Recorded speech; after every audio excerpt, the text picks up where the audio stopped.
अस्सलाम वालेकुम, क्या हालचाल है। उम्मीद है आप सब लोग बिल्कुल ठीक होंगे। आज जो रेसिपी मैं आप लोगों के साथ शेयर कर रही हूँ वो बहुत ही मज़ेदार चॉकलेट रोल केक है। बहुत मज़े का बनता है और इसे बनाना बहुत ज़्यादा आसान है। तो रेसिपी स्टार्ट करने से पहले अगर आप मेरे चैनल पर नए हैं, मेरे चैनल को सब्सक्राइब कीजिए, साथ बेल आइकन प्रेस कीजिए ताकि आने वाली हर वीडियो का नोटिफिकेशन आपको मिलता रहे।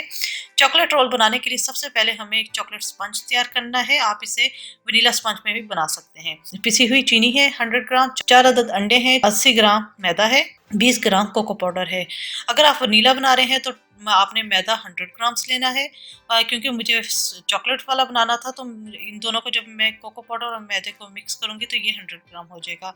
1 टीस्पून बेकिंग पाउडर है, half tea spoon vanilla essence है। सबसे पहले हमने ओवन को प्री हीट कर लेना है ताकि जब हम केक का मिक्सचर तैयार हो तो आपका ओवन प्री हीट होना चाहिए। 180 डिग्री पर मैंने ओवन को प्री हीट होने के लिए रख दिया है। इस पैन को हम प्रिपेयर करेंगे। ये तकरीबन 9 बाय 13 इंच की ट्रे है, बेकिंग ट्रे है। इसको हम ग्रीस करेंगे और साथ ही मैं इसके ऊपर लगा दूंगी बटर पेपर और उसे भी हम हल्का सा ग्रीस कर लेंगे।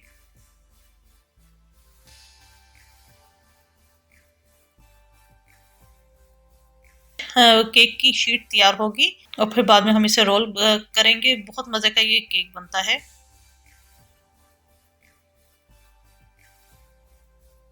पैन हमारा तैयार हो चुका है, इसको हम एक साइड पर रख देंगे। यहाँ पर मैदे को मैंने ऑलरेडी छान लिया। इसके अंदर हम कोको पाउडर मिक्स कर लेंगे। कोको पाउडर को भी मैंने पहले से छान के रखा हुआ है क्योंकि इसके अंदर लम्स होते हैं। तो और साथ ही हम बेकिंग पाउडर ऐड कर देंगे। इसे मिक्स करके एक साइड पर रख देंगे। और मेजरमेंट की है वो तमाम मैंने स्केल से की है। अगर आपके पास स्केल है तो ज़्यादा बेहतर है, आपकी बेकिंग परफेक्ट बनेगी, चीज़ ख़राब नहीं बनेगी। एक बॉल में हम 4 अंडे तोड़ के डाल देंगे।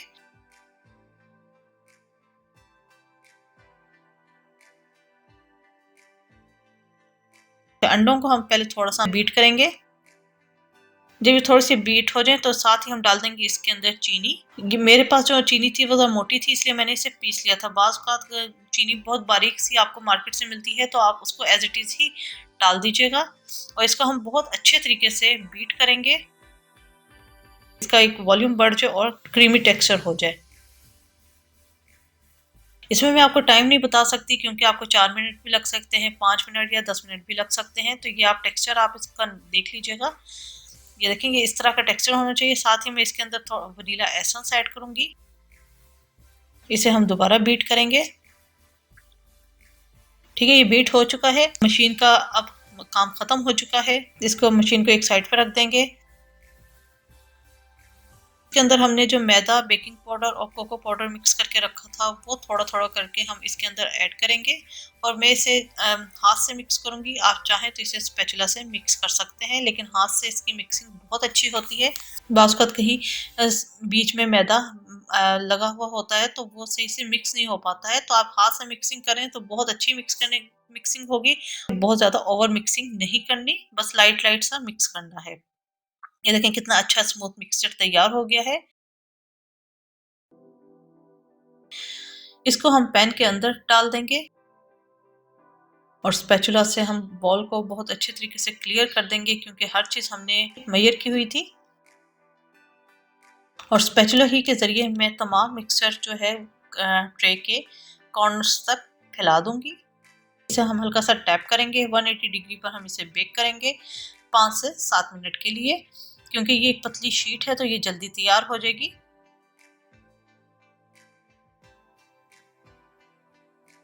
जी, केक बेक हो चुका है और इसको चेक करने का सेम वही तरीका है। आपने कोई भी टूथपिक लेनी है, टूथपिक आपकी क्लियर निकल आए तो इट्स मीन तैयार है। वैसे भी ये पतली शीट थी, ये जल्दी तैयार हो जाती है। तो इसको अब हम पैन से निकाल लेंगे और यहाँ पर मैं कूलिंग रैक पे इसे रख दूंगी। 4-5 मिनट में इसे ठंडा होने के लिए रखूंगी। 4-5 मिनट हम इसे ठंडा करेंगे और इसका बटर पेपर हम रिमूव कर लेंगे।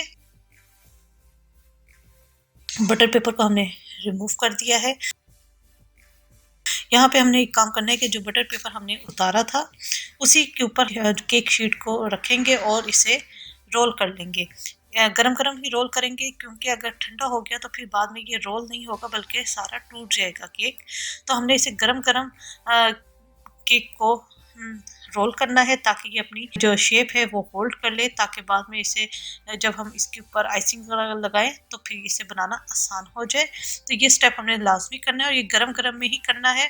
तो हम फ्रिज में रख देंगे, ये अच्छे तरीके से ठंडा हो जाए, इसके अंदर की तमाम स्टीम निकल जाए।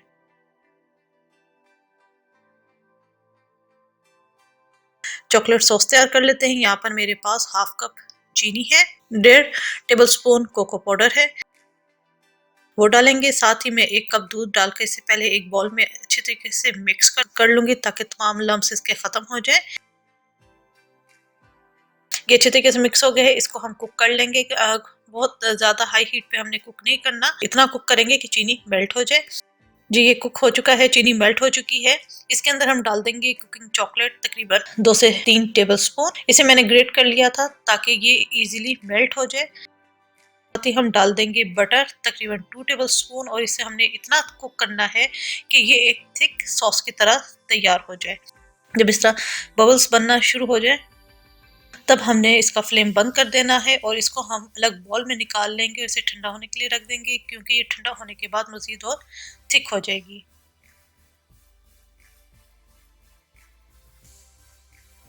चॉकलेट सॉस हमारी तैयार हो चुकी है, केक भी हमारा ठंडा हो चुका है। अब हम यहाँ पर क्रीम को विप करेंगे। यहाँ पर मैं जो क्रीम यूज़ कर रही हूँ वो विपी विप की क्रीम है। थोड़ी सी आप क्रीम यूज़ करें, उसे बीट करें तो बहुत ज़्यादा वॉल्यूम इसका बन जाता है। जितनी ये ठंडी होगी ये उतनी ही अच्छी विप होगी। तो इसको हम बॉल में डालेंगे और इसे बहुत अच्छे तरीके से बीट करेंगे कि ये डबल इन वॉल्यूम हो जाए।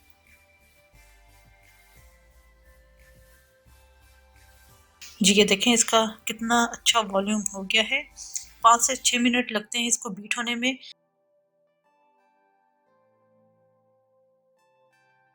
इसके अंदर हम डाल देंगे चॉकलेट सॉस जो हमने तैयार की थी। ये देखें कितनी थिक हो चुकी है।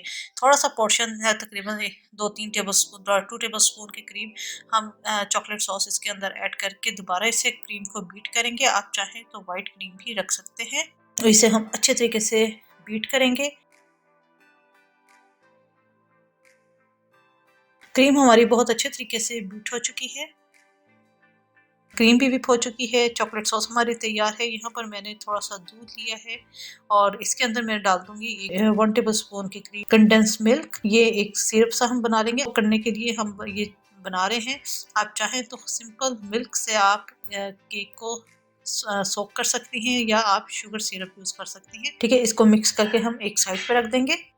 केक बहुत अच्छे तरीके से ठंडा हो चुका है, इसकी अब हम असेंबलिंग करेंगे। रोल को खोलेंगे और इसको हम कंडेंस्ड मिल्क और दूध का जो मिक्सचर हमने बनाया था उससे हम सोक करेंगे। खासकर जो कॉर्नर्स वगैरह हैं आप वहाँ पर ज़्यादा लगाइएगा, क्योंकि ठंडा होने के बाद कॉर्नर थोड़े से हार्ड हो जाते हैं।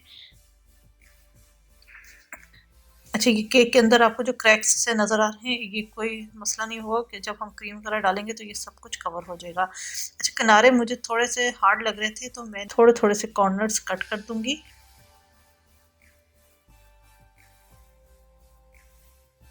अच्छा, इसके ऊपर हम क्रीम लगाएंगे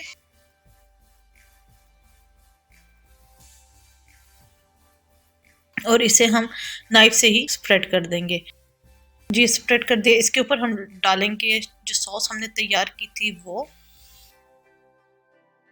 बहुत ज़्यादा चॉकलेट लवर हैं तो आप इसके अंदर चॉकलेट चिप्स ऐड कर सकते हैं। मैं भी यहाँ पर थोड़े से चॉकलेट चिप्स इसके ऊपर ऐड कर दूंगी। अब इसको हम दोबारा से रोल करेंगे और बटर पेपर भी जो हमने लिया था उसके साथ, जैसा हमने पहले रोल किया था सेम उसी तरीके से हम इसे दोबारा रोल करेंगे और इसे हम फ्रिज में रख देंगे ताकि ये ज़रा सेट हो जाए।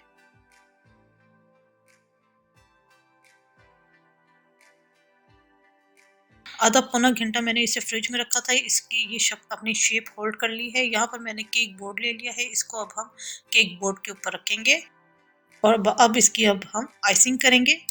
यहाँ पर मैंने केक बोर्ड के ऊपर बटर पेपर साइडों पे लगा दिए थे ताकि जब मैं क्रीम लगाऊं केक बोर्ड को गंदा ना करें। तो इसको पहले हम हल्की सी कोटिंग करेंगे पूरे केक की, जिसे हम क्रम कोटिंग कहते हैं। क्रम कोटिंग से मतलब ये है कि इस तरह हम जब लगाएंगे तो ये जो केक के जो क्रम्स होते हैं वो इसी क्रीम के साथ चिपक जाएंगे और जब दोबारा आप फाइनल क्रीम लगाएंगे तो वो बहुत नीट और स्मूथ क्रीम लगेगी। इसको अब मैं आधे पौने घंटे के लिए दोबारा मैं फ्रिज में रखूंगी। फ्रिज में रख दिया था। ये ऊपर की फर्स्ट कोटिंग जो है वो हमारी सेट हो चुकी है। अब हमने इसके ऊपर लगानी है फाइनल क्रीम। पहले वाली कोटिंग सेट करने का मकसद ये है ताकि जब हम दूसरी क्रीम लगाएं तो वो बहुत नीट बने और उसके के ऊपर कोई क्रम्स वगैरह केक के ना आए।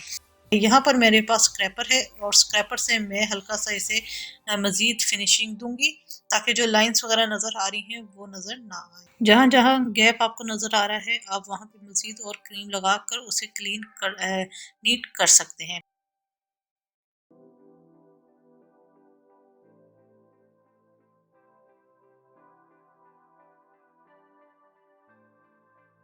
यहाँ गिलास के अंदर मैंने पानी ले लिया है। नाइफ को हम इसके अंदर डिप करेंगे। लाइंस वगैरह नज़र आ रही हैं वो सारे क्लियर करेंगे क्योंकि ये ज़रा थोड़ा सा टाइम टेकिंग काम होता है क्योंकि यही सब चीज़ आपकी केक की लुक को बेहतर बनाती है। अगर आपने इसमें हम जल्दबाजी नहीं कर सकते। बाकी जो नोजल से डेकोरेशन करनी है वो स्टेप बाद की बात है, लेकिन मेन हमारा इस पे फोकस होना चाहिए कि क्रीम जितनी अच्छी नीट और बनेगी आपका केक उतना ही अच्छा बनेगा। अच्छा, ये मैंने सारा क्लीन कर लिया है, हर तरफ से लेवल कर दिया है और ये बटर पेपर को मैं यहाँ से निकाल लूंगी। ठीक है, और स्पैचुला की मदद से या पैलेट नाइफ की मदद से ये जो साइड से हमारी क्रीम थोड़ी सी हटी है उसको भी हम सेट कर लेंगे।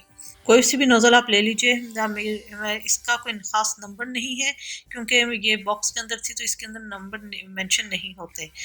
कोई सा भी जो आपको डिज़ाइन पसंद हो आप वो नोजल पाइपिंग बैग में डालकर डिज़ाइन बना सकते हैं। बाकी सारा कुछ आपके अपने चॉइस पे है, आपने इसकी कैसी डेकोरेशन करनी है।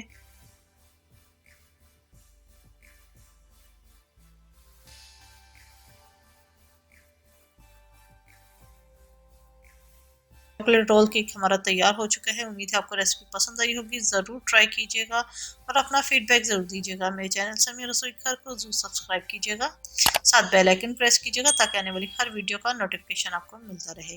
अपनी दुआ में मुझे याद रखिएगा। Thank you for watching. खुदा हाफिज़।